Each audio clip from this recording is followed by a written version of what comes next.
What's up, Steelers Nation? Welcome back to the channel, where we bring you the real stories behind the black and gold. Our Pittsburgh Steelers are doing everything they can to level up for the 2025 season, building smarter, training harder, and making the kind of moves that could bring playoff football back to Pittsburgh in a big way. But let's keep it real. Not every rumor becomes reality. And today, we've got a big one to break down. Is star cornerback Ramsay off the table for the Steelers? And what's it really like for coaches working with Aaron Rodgers behind closed doors? We're diving deep into both stories. But before we get rolling, do us a favor, hit that like button, smash subscribe, and turn on notifications so you never miss an update about your Pittsburgh Steelers. Your support keeps this community strong. Let's get into it. For the last few weeks, rumors have swirled around Ramsay's future.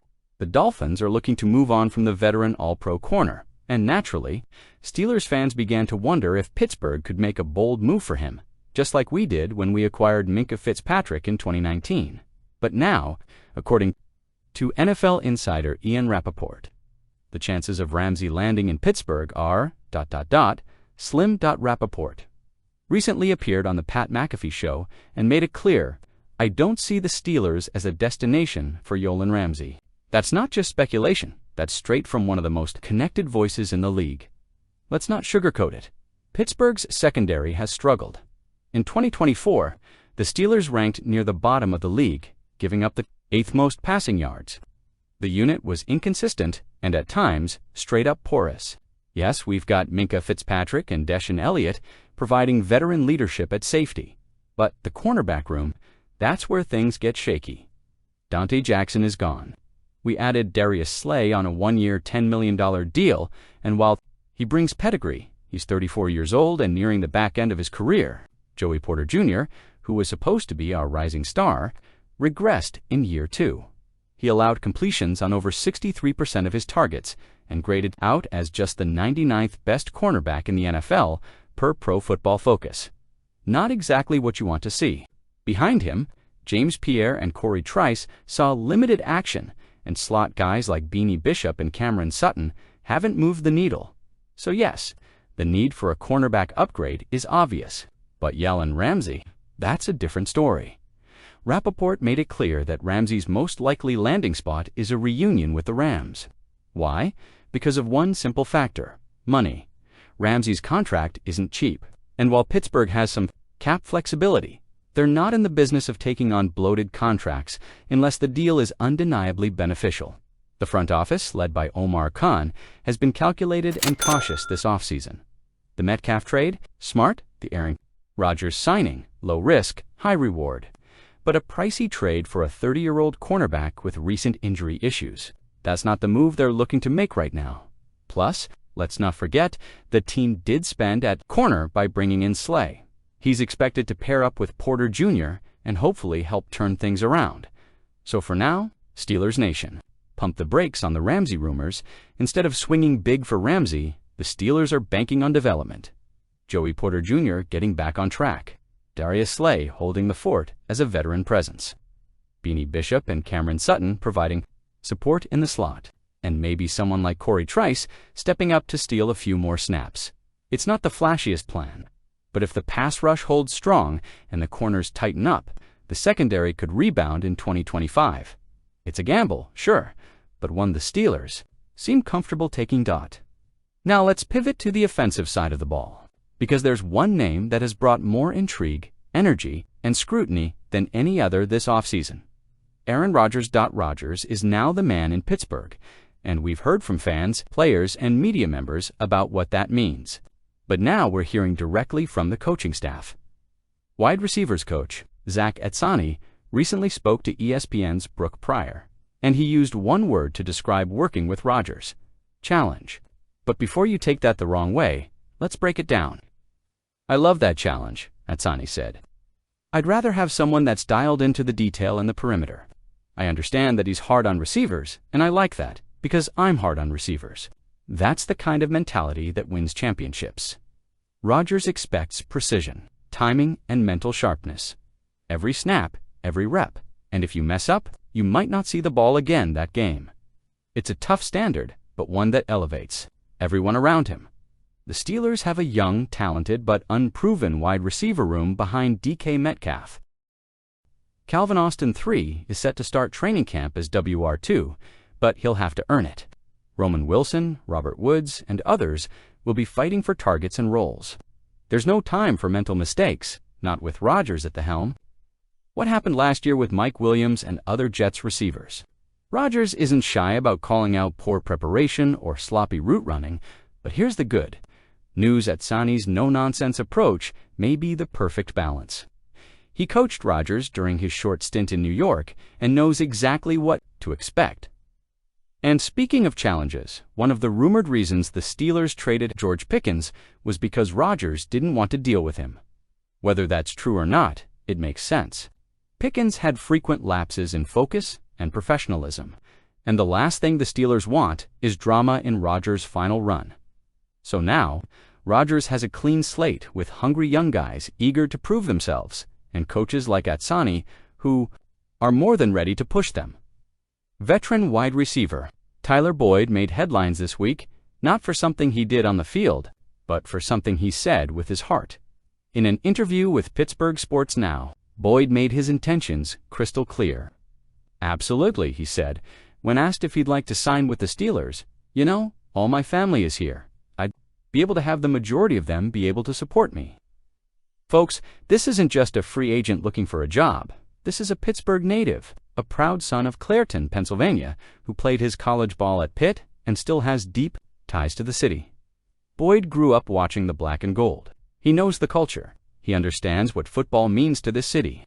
And now, at 30 years old, he sees an opportunity not just to come home, but to contribute to a team that's on the verge of something special. And here's where things get even more interesting.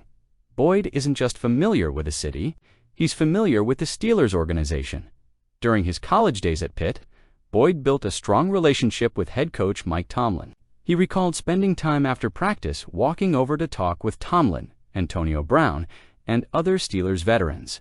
He credits those moments for helping shape his growth as a player and a person. "I'm real cool with Coach Tomlin," Boyd said.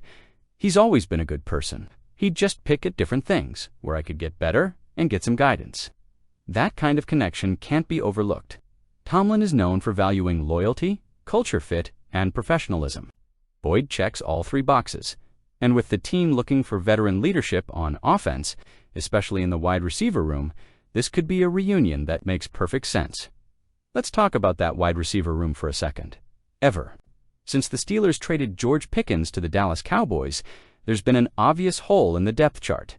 Yes, the team brought in DK Metcalf. Yes, there's excitement around young guys like Calvin Austin III and Roman Wilson. And yes, veterans like Robert Woods and Ben Skowronek add a bit of depth. But let's be honest, behind Metcalf, it's a mix of potential and question marks. Austin is electric, but undersized, and still learning the WR2 role. Wilson has shown flashes, but remains largely unproven. Woods is aging and more of a situational piece than a featured threat. This team could benefit greatly from another proven veteran with experience, poise, and route-running savvy. Enter Tyler Boyd.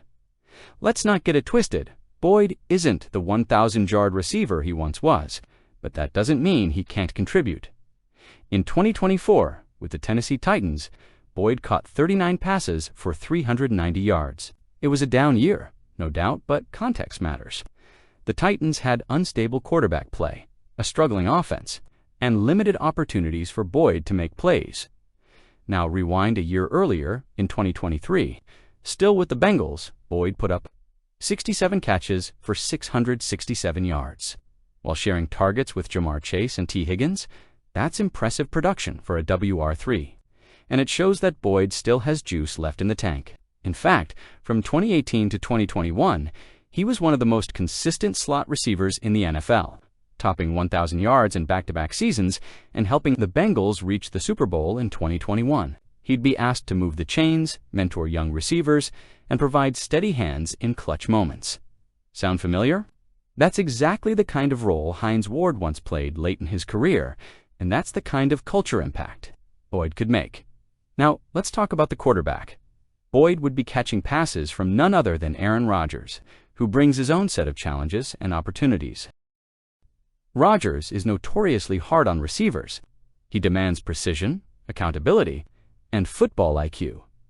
That's not for everyone, but Steelers wide receivers coach Zach Atsani says he loves that challenge. I'd rather have someone that's dialed into the detail and the perimeter, ... I understand that he's hard on receivers. And I like that, because I'm hard on receivers. And here's the thing, Boyd. He's built for that. He's a technician, a student of the game. He's played with Joe Burrow. He's played in playoff games. He's handled pressure, media attention, and locker room adversity. He knows what it takes.